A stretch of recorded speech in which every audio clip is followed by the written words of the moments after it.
right. Need a bit of shuffling here as we head into the last, I don't know if it's the next round. I'm hoping it's the last. We can get out of here.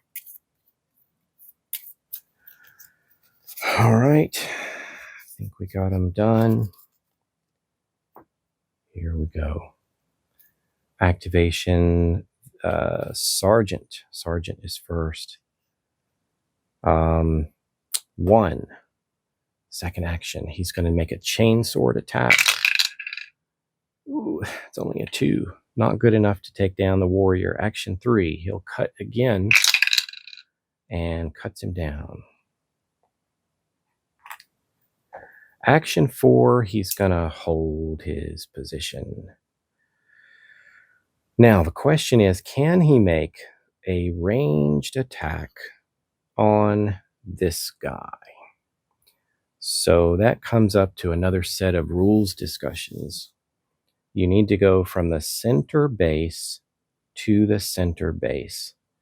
Now, we know the Marines can't move diagonally, but they can attack diagonally.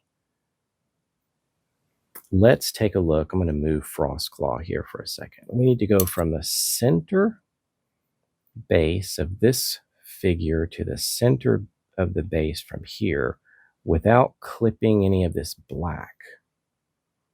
So let's see if we can do that. And that looks to be fine. So if he was on the console, it's debatable. Maybe that's clear. Not sure how many more spaces around the corner there that he could shoot, but I think it can be argued that he has enough line of sight on this guy to make a ranged attack. So let's... Oh, he shoots and gets him. So cleared some of the areas with his attacks this turn. Next one. Spawning on 3. Where is that? Right in front of Gabriel. It's a warrior. Gabriel's turn. It's good for him. Let's scan. 1 and 5 are coming up. 1 and 5 are coming up. All right. First thing, Gabriel will take an attack against the adjacent Necron. That's a miss. Second attack. It's a miss. Come on, Gabriel. Third attack. That's 3 1s in a row.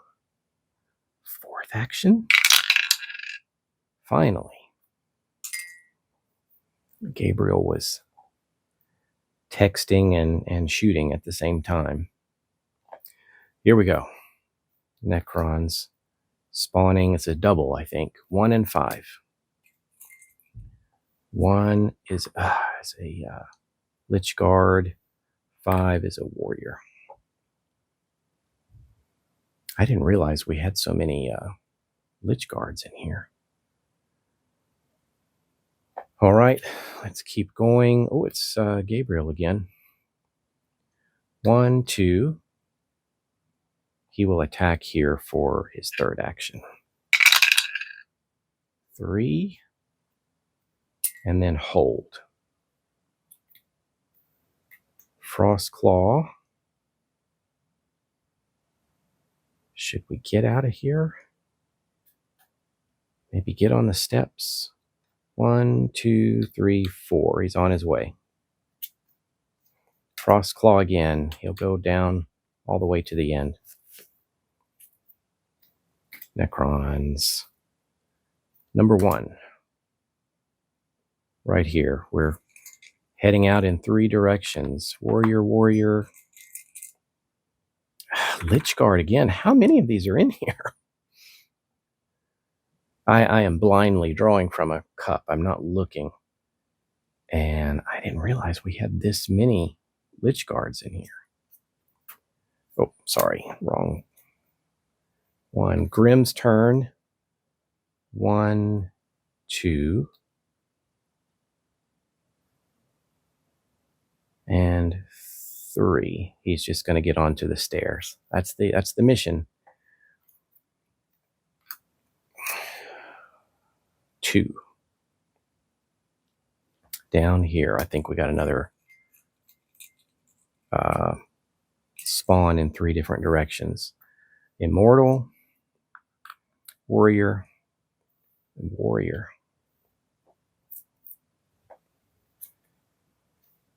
He's going to move back to the end of the row. Cassius, get on those steps. 1, 2, 3, 4. All right, now we're all screaming at Gabriel to get over here. All right, could this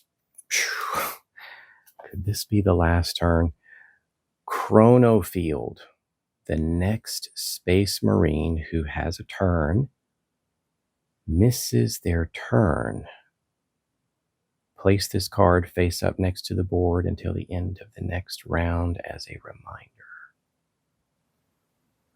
This is the one that was being heavily debated about how long this stays in effect. The next Space Marine who has a turn, whether it is in this round or the next, misses their turn.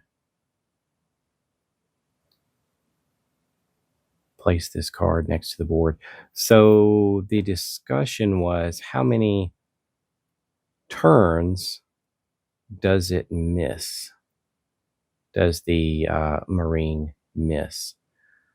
Some people play it that as soon as they miss a turn, the chrono field is gone, because it freezes him in place for several crucial moments. And some other people were actually arguing that this freezes the Space Marine. Would it freeze all the Marines? Anyway, it was way powerful. So I'm inclined to believe that this will freeze the next Space Marine, make them lose their turn. So no activations for them. They lose like 4 activations or 3 activations. And then the chrono field drops. And this is just a reminder on the board until this happens. So that's how I'll play it. I'm going to put it here as a reminder, but then after it triggers, it's going to go, because I think it is different from the Swarm and the other cards. That was the one that was being argued about so much. How long does that chrono field immobilize a Space Marine? Yeah, sorry, just still looking at the wording of this text. It's triggering against 1 Marine. And if you tried to keep this face up until the end of the next round, then you're saying that the next Space Marine, that's going to go from 1 Marine to the next Marine to the next Marine to the next Marine, because you have this out until the end of the next turn. So it's a little bit of gymnastics, I think, to think that you're going to select 1 Marine and then have him lose his turns several times.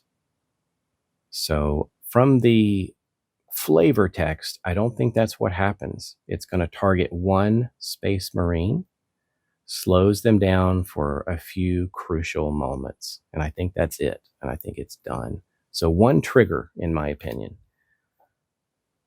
So that's what's in effect. So Space Marine affected is Cassius. And that's okay. He's on the steps.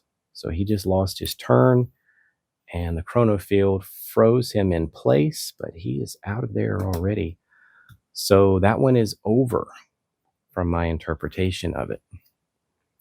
Cassius can act again, but will hold position. Gabriel is going to scan because he likes to.